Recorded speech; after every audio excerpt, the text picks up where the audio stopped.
Kurt packed what fit in our car at the time and drove that down, and that's like what we went down to LA with.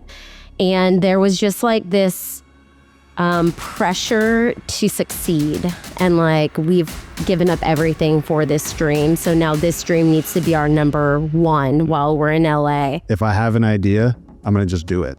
And there's always gonna be something in the way. There's always gonna be something that I may miss out on.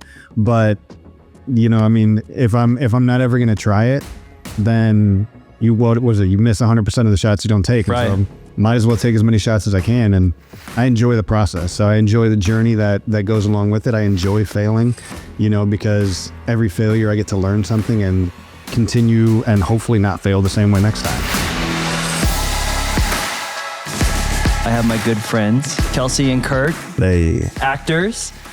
Here, we're gonna mix it up. We've had some crew members in the past, but we're gonna go the acting and talent side today. I am wearing headphones because I'm monitoring all the audio because we're shooting this podcast just by ourselves. I had some help before in the previous episodes, but this one is all solo. So if you're wondering if you can do a podcast solo, you can. You might just, look a little silly wearing headphones. You look awesome. Okay. Yeah. I just want to make sure you guys are sounding really official. good. Official? Okay. Well, welcome you guys. If you don't know, Kelsi and Kurt were the leads in my very first short film, The Last Flight. We had a blast working together out here in Seattle. They're doing a ton of commercial and film work, both here in Seattle and also LA. And so on today's podcast episode, I'm going to dive into acting, what it takes to be an actor full time. And then also they have recently sold a feature. Congratulations. I've done some feature film work in the past. Okay. So let's start. You guys both went to LA, did the whole grind in LA. How was that for each of you? Kelsi, I'll start with you first. Yeah, so we were down there for 3 years and we really loved it. I think there's like going down, a lot of people were like, oh, you're gonna hate LA, like it's awful, the people are awful. And so we kind of went down with that mindset that like the people were gonna suck and all these things. And so like when we got down there, we only had great experiences with like friends, fellow filmmakers, industry professionals. And so, I mean, we loved it. It was a hard decision to come back to Seattle, for sure. But Yeah. And what was your experience? You're from small town in Indiana, going to LA. What was that experience like for you? Oh, I loved LA. My heart's still in LA. Like my heart's still in Southern California for sure. Yeah. I tricked Kelsi and told her that we were only going to move down for 3 months. And she was like, okay, perfect. Yeah, we can do 3 months. And I'm like, I'm not coming back. There's an energy in LA that I completely miss. There's so many creatives and everywhere you're going. I mean, one of the first movies I booked down there, I tell people the story all the time, but one of the first movies I booked down there, I bought a shelf off of, I think it was Craigslist at that time, like Craigslist. Yes, yeah. And I went and ended up talking to the guy who I bought the shelf from for like 2 hours. And then he goes, yeah, cool, man, I'm going to hit you up. The next day he hits me up and he goes, hey, can you be down in Hollywood in like 3 hours? We have a movie for you.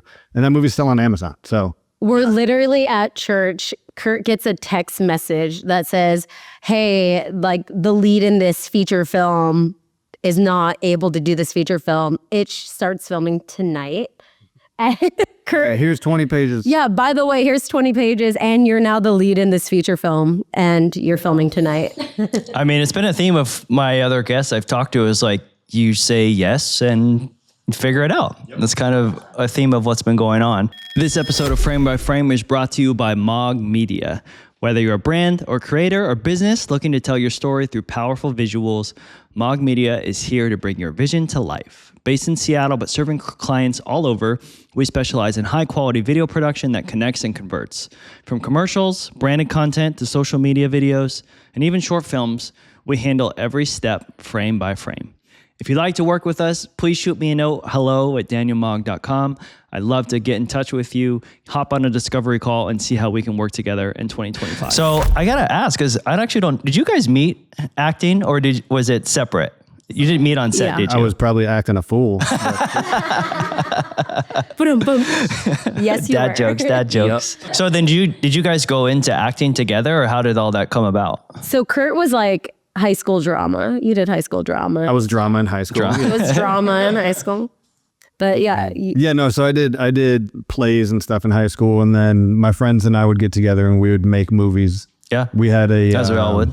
We had like this gorilla costume, and one of my other friends had a camera, and one of the friends lived in the woods. So we made Blair Witch movies. Yeah. And so then from there, once I went to college, I did Army ROTC in college, and that's where I thought my whole trajectory was going. But then after meeting Kelsi, realized, okay, I'm not going to the military path. I'm not, I didn't know what I was going to do.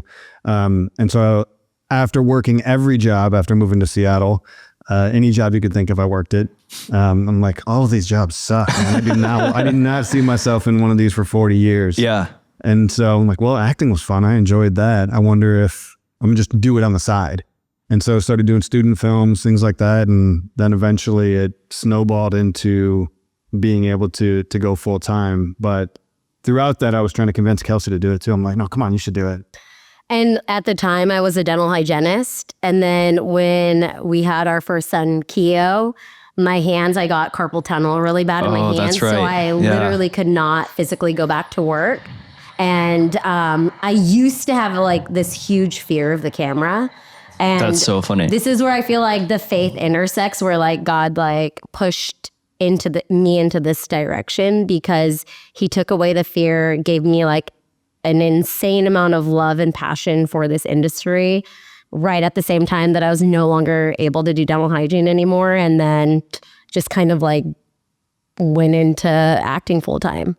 That's awesome. Yeah. So then, but you started here and then went to LA, correct? Okay. Yeah. And then did things pick up for you? Were you in the rat race down there? I know, everyone who moves to LA really wants to be an actor or a filmmaker for the most part.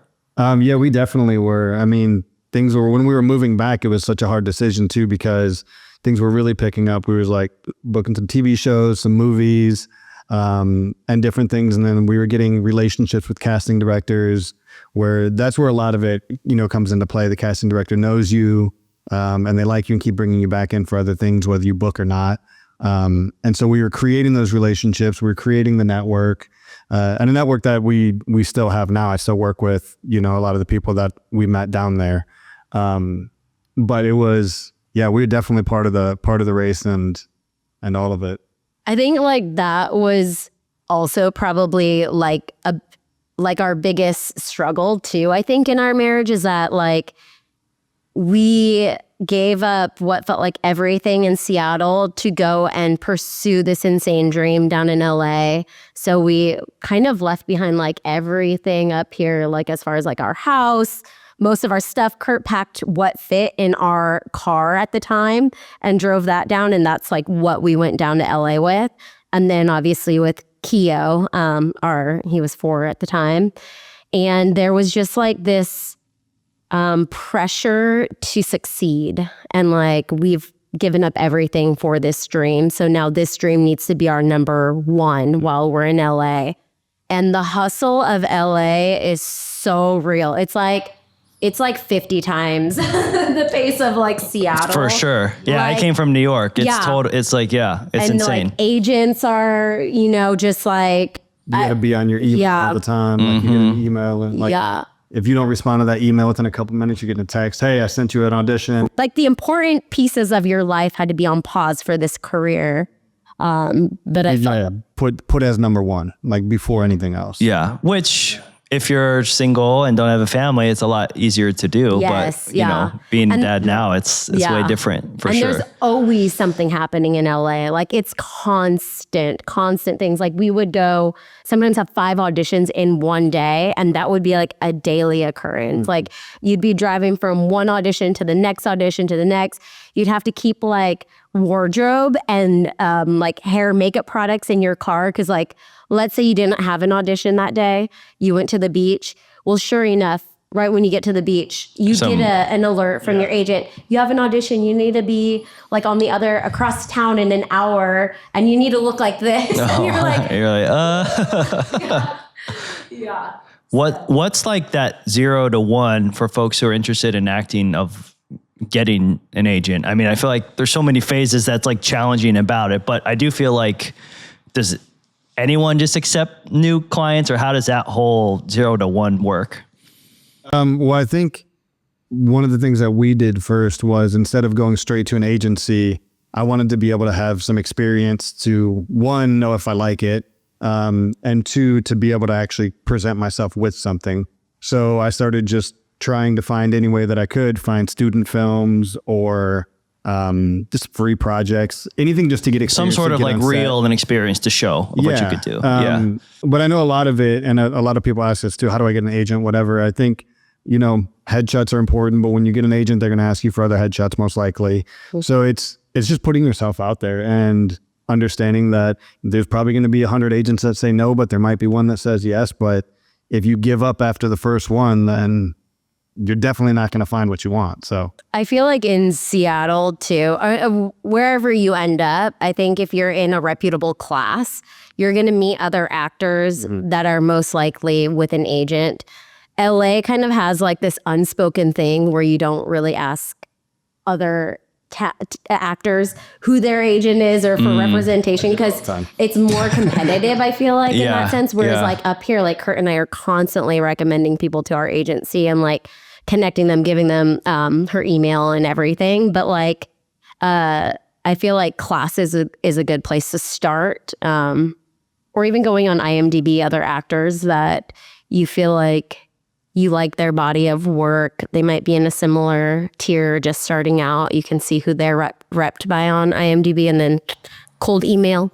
Yeah. How do you guys balance all that of like, one, like refining your craft, like through classes, but then you're doing auditions and all that too? How do you guys, manage all that? Yeah. Well, I'm not a school person by any means. I've never liked school. I just don't do well with it. And so for me, classes were never somewhere that I found that I enjoyed. Inspiration. Honestly. I didn't find inspiration in classes.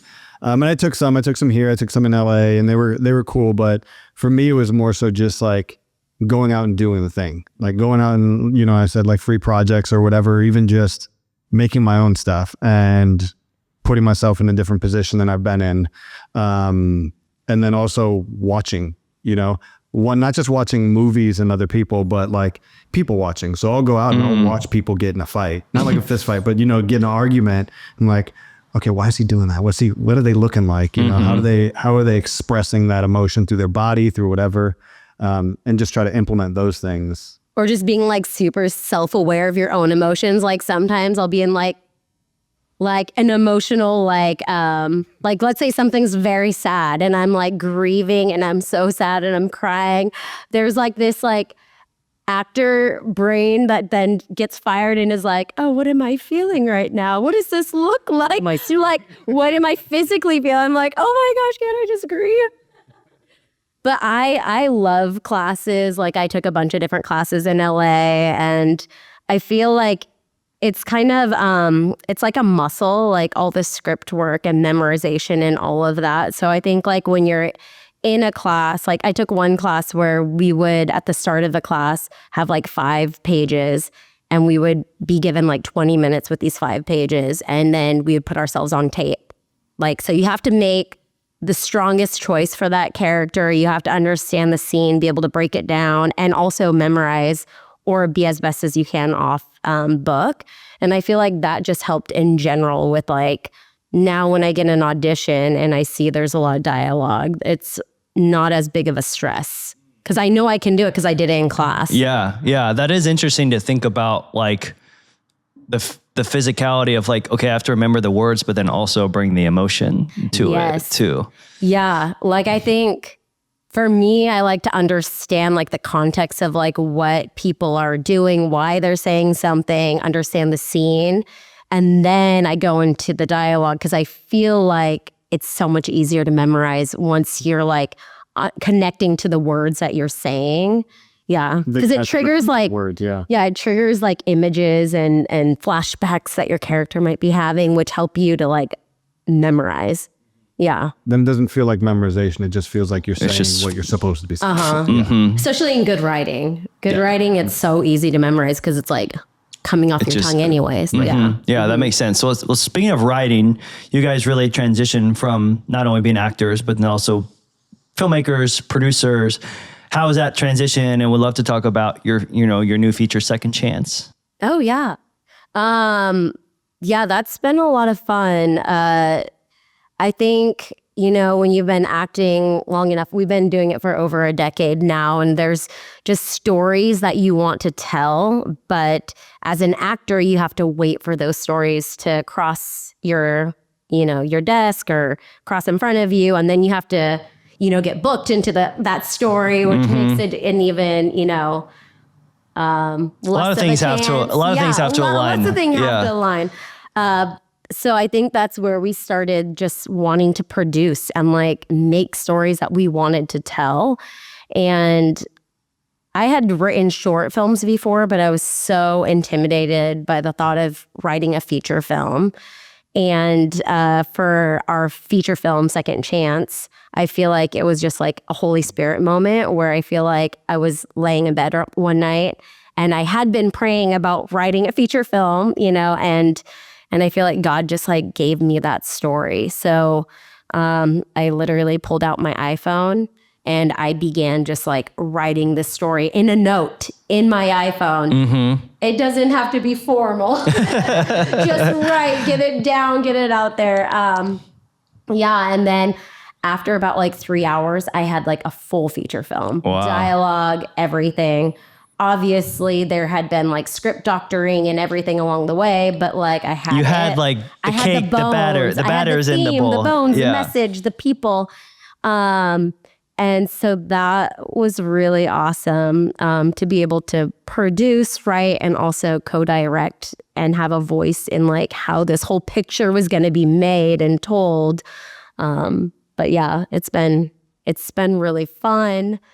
It makes a lot more work, but fun work. I understand more elements of filmmaking now. Mm-hmm. Yeah. How did, like, from my understanding, like you guys then invested all your own time, money, everything into it, correct? How did you get to that place? Was it scary? Like, what was kind of your mindset behind all that?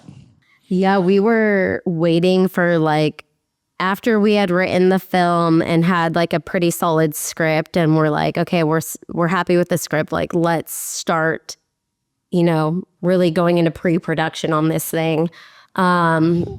We shot a sizzle for it first, a trailer for it. And so we had done a different feature before, and then we made that and then just tried to get it distributed after the fact.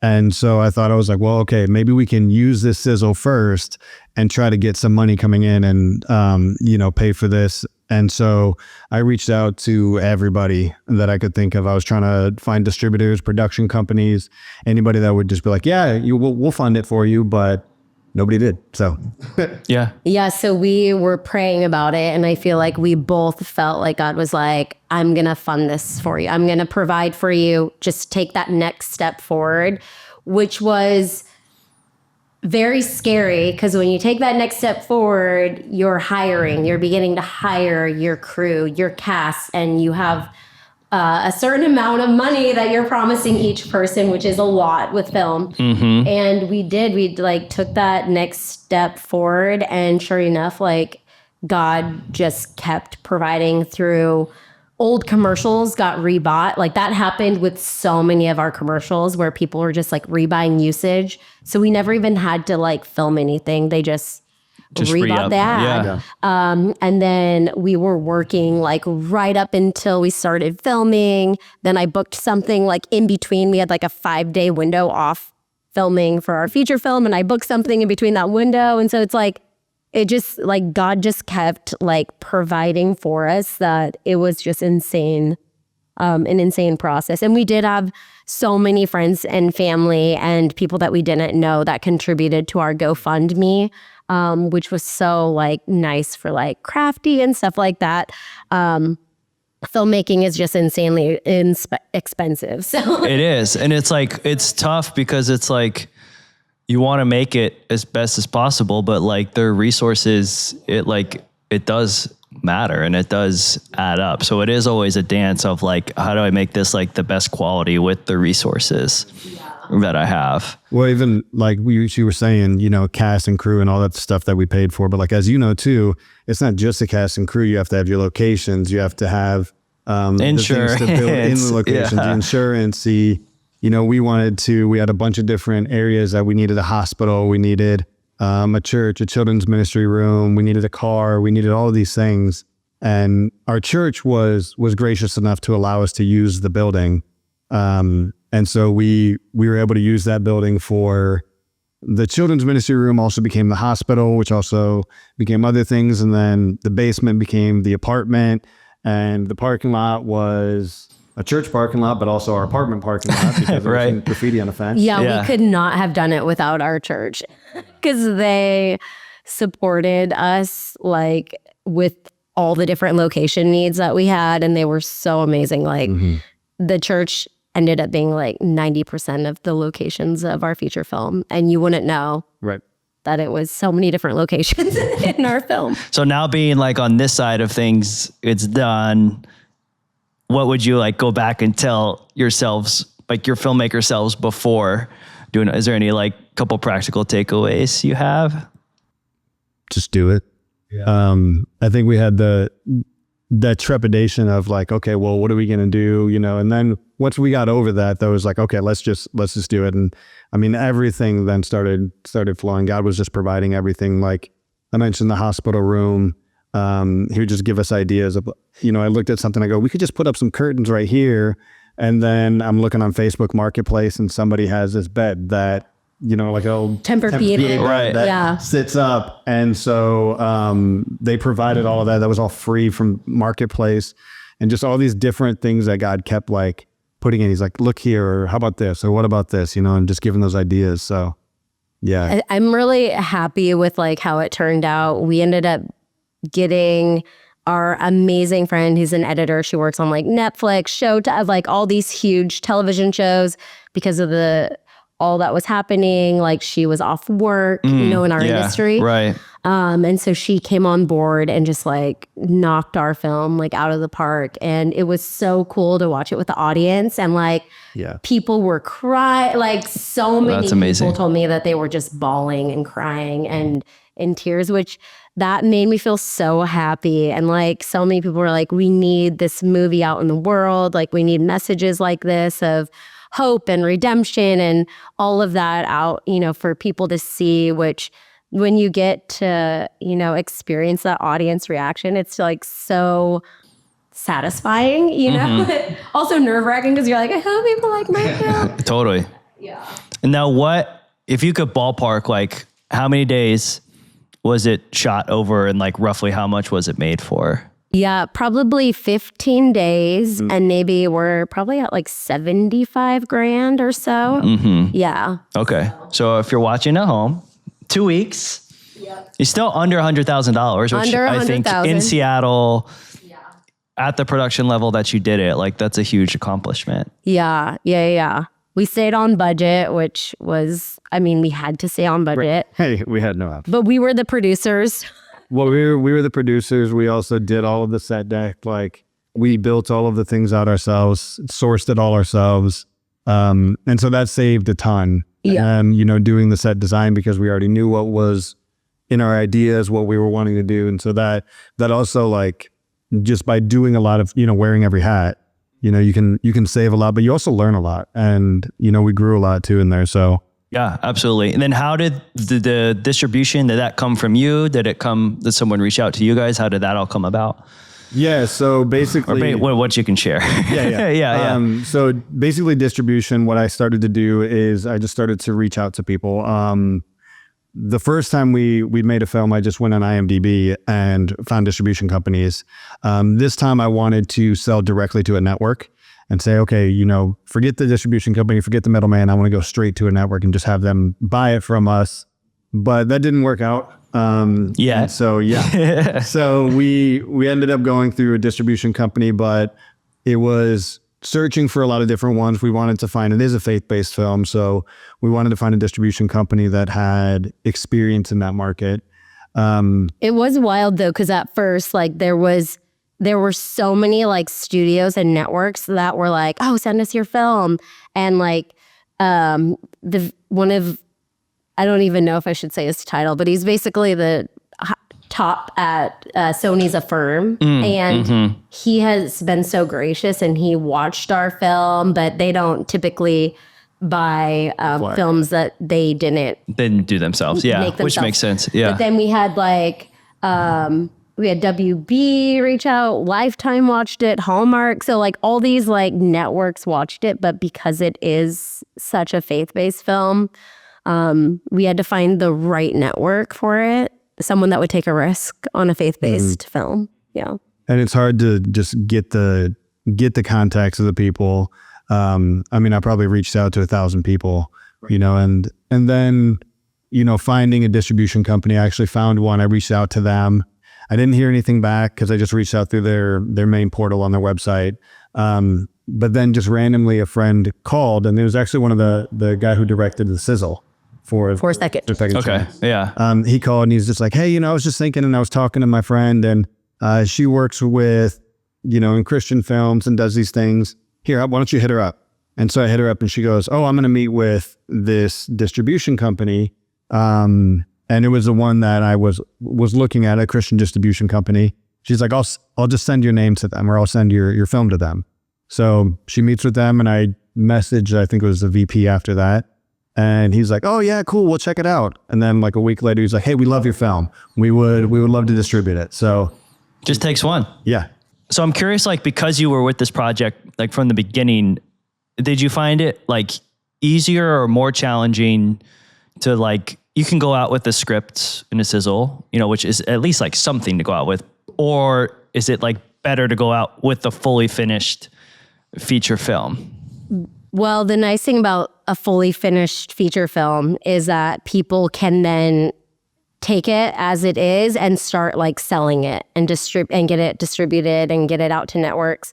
Whereas if you go out with a sizzle and your script, you're then looking for an investor, which is essentially what we did at the beginning. You can do it.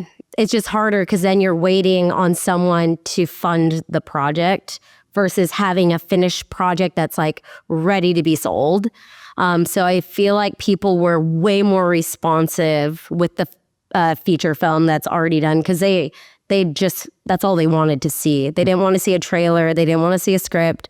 They just wanted to see a screener. So. Yeah. That makes a lot of sense. Yeah. So let's transition to us working together. We've known each other for a while and like have been trying to figure out something to work on. So as mentioned, Kelsi and Kurt were the leads on The Last Flight short film. I will put a link in the show notes for you to check it out. Them and their son Keo were amazing crew cast to work with, along with the crew. And the film started as a music bed challenge, just way to do what we're talking about, just get out and do something. I want to get into narrative, and I needed to have some sort of portfolio piece to have that on my reel. And so I reached out to them, their schedules aligned, and the idea came to me because we had that like cyber outages that happened over the summer. Family was traveling to a wedding, and their whole like plans were wrecked.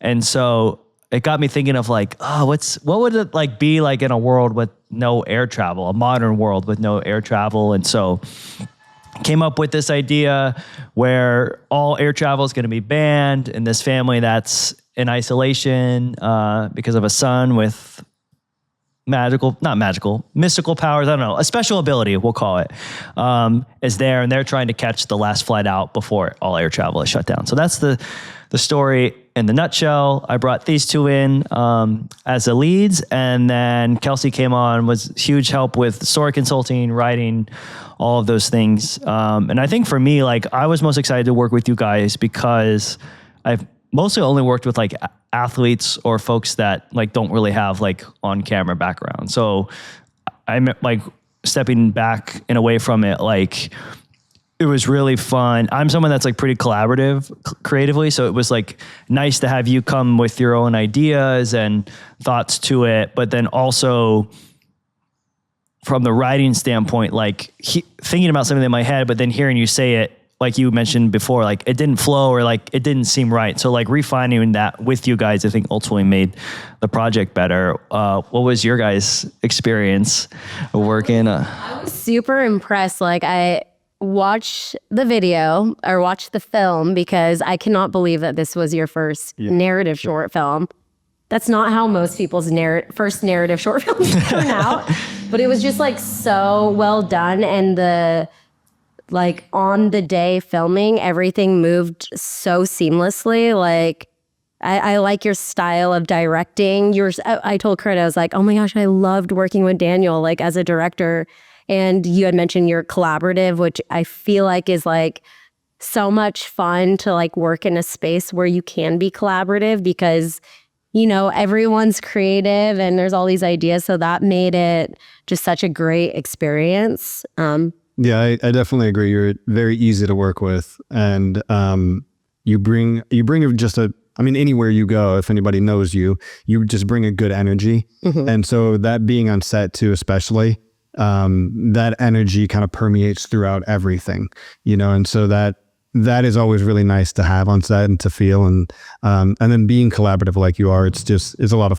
Yeah, no, I remember like we did that kitchen scene first, which is like a pretty intense conversation. And I had heard this trick from Robert Rodriguez on like a different podcast on how he likes to have music playing like in between setups and lens swaps or whatever. And I kind of used that trick on that scene. And I think it like worked pretty well, honestly, and kind of just set the tone, set the vibe for it. I'm curious, like, obviously I haven't like directed myself. You've mentioned liking my directing style. Like I guess compared to like other directors you've worked with, like what would you say is my style or different?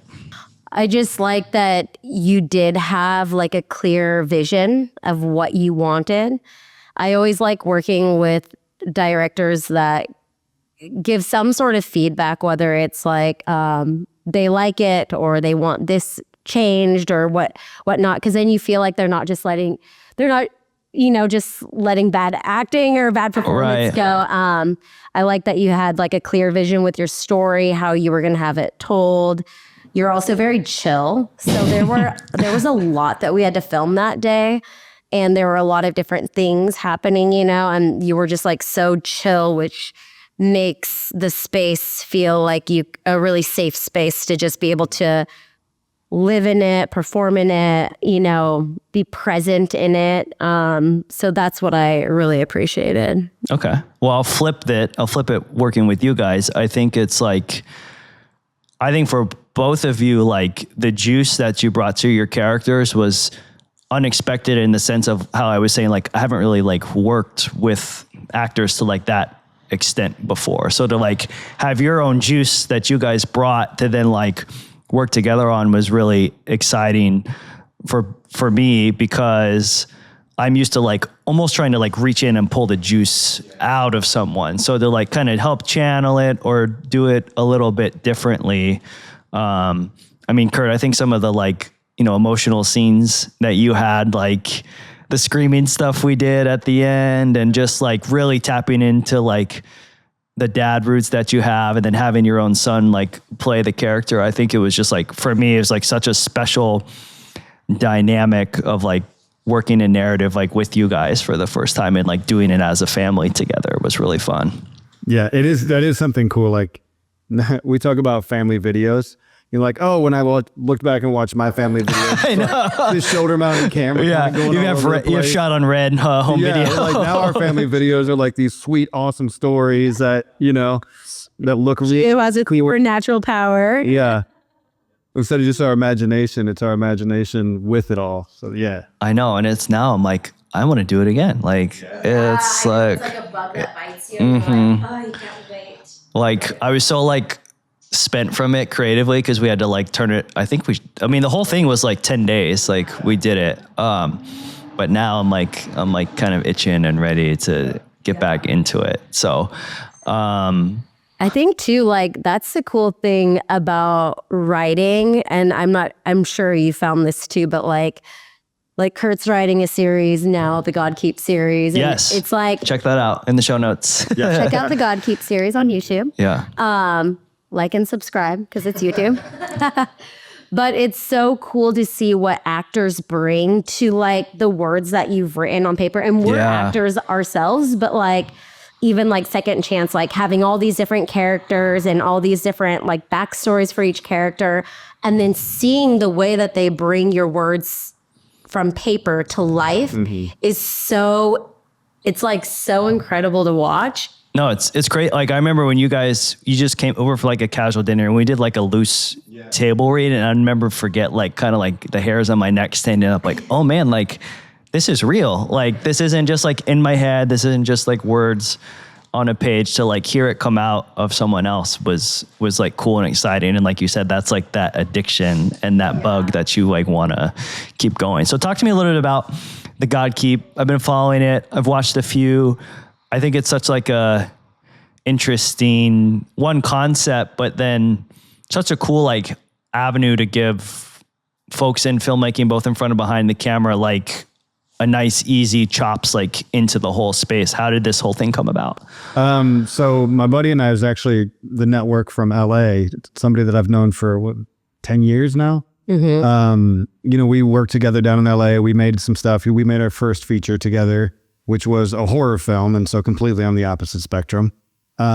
He's a pretty well-known like horror film director. Okay. He has a big following on YouTube for horror films. Yeah. And so we had been talking about this idea even before Second Chance, just kind of having the idea of like, we want to do something that points people to God. And especially on YouTube, because I mean, if you have kids or anything like that, like if you let YouTube play, you just know there's just so much just stuff and just so much not good stuff that comes through. And so we wanted to be able to put something out there that's one, narrative and looks good, looks like a good story, and film like the way that we know film, but also be able to point people to God for hope.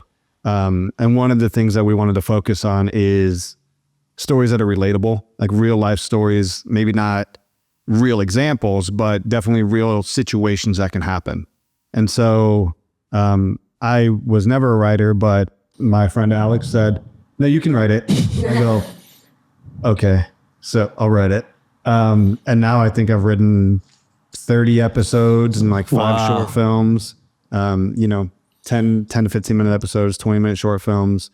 And it's just, I feel like, like Kelsi said with Second Chance, I just feel like God's providing the stories, kind of just providing the dialogue, because I'll sit down and I'll write, and then I'll have this whole thing written, this whole 15 pages. And then the next week, we have 3 actors coming and filming it. And then, a couple of days later, we have it finished. And so basically on the filmmaking side of it, what we wanted to try to do is make something that's simple, that we can do, that we can repeat, kind of like build a machine, and that's replicatable, that we can do, and even that eventually we'll be able to do here, as we've talked about too. Yeah. And just something that's easy enough for actors and easy enough for the filmmakers, because down there, Alex is the only one doing everything. I write and produce from here. We have another producer that she does producing and casting, and she's in Florida. I'm in Seattle. Alex is in LA.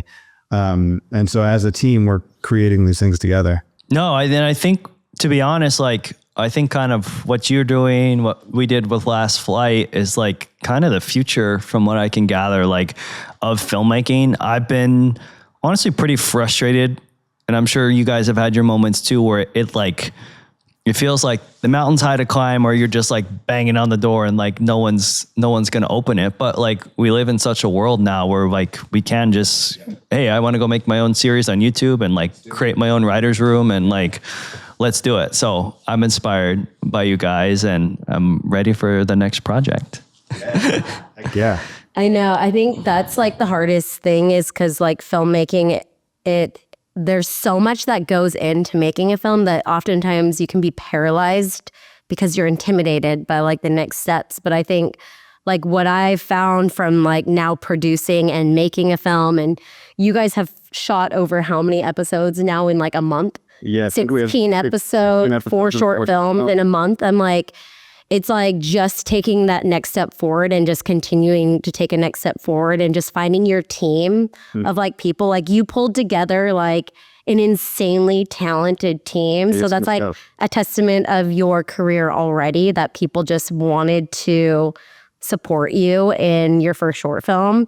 And I think like that's so crucial when you're, you know, when you're wanting to make stories, is like find the team that believes in the stories that you're telling, that want to come alongside you and help you go up that mountain. So it doesn't feel like you're on it by yourself, but you're like, it's like a fun hike with friends, you know? Yeah. And I would say like my advice for that would be like, just ask. Like I was, you know, I'm nervous to ask you, I'm nervous to ask friends, but to pull favors. But at the end of the day, like people were drawn to it. I think one, because it was like an interesting idea. And then like we kind of had a plan in place on like, hey, it's like 1.5, 2 days of shooting. Like people are like, I could be down. I could be down for that. So I think having like a great idea, being really, you know, great to work with are just like really solid keys for like finding your tribe. So I feel like from this episode, what I'm kind of take away, it's one, like you guys inspire me on the whole just do it mentality. Is there any other like departing advice you have for young actors, young filmmakers before we go? Young actors and young filmmakers. Yeah, I feel like for filmmakers, find your team. Just kind of like put your pen to paper. If you have a story idea, you know, plot it out. And if you need someone to help you write it, find a friend that, you know, can help write it, or, you know, get your story made, and then just pull together a team of people that want to create. As filmmakers, I feel like that's a great place to start. And then as actors, I think, do you want to tackle that one? Sure. I talk a lot. I think, well, like you said, just ask, right? With filmmaking, with anything, just ask, because worst somebody's going to say is no, but the best they'll say is, yeah, sure. What can I do? Right. But as far as acting goes, I think it's kind of, for me, the same thing, but that's just kind of the way I approach everything is, if I have an idea, I'm going to just do it. And there's always going to be something in the way. There's always going to be something that I may miss out on. But, you know, I mean, if I'm not ever going to try it, then you miss 100% of the shots you don't take. And so might as well take as many shots as I can. And I enjoy the process. So I enjoy the journey that goes along with it. I enjoy failing, you know, because every failure I get to learn something and continue and hopefully not fail the same way next time. Yeah, absolutely. No, I mean, that's like big heart and reason behind this podcast of like, I've always wanted to do it. I know how to do it. I've got the equipment, like just try it and see what happens. Get to have great conversations with folks like yourself. Hopefully, you know, it inspires the next generation of creators to write their own story. And maybe they'll be in one of your stories one day. Yeah. Who knows? So thank you so much, Kelsi and Kurt, for coming on Frame by Frame. You guys are an inspiration. I'm looking forward to working with you again, and we'll see you on the next episode.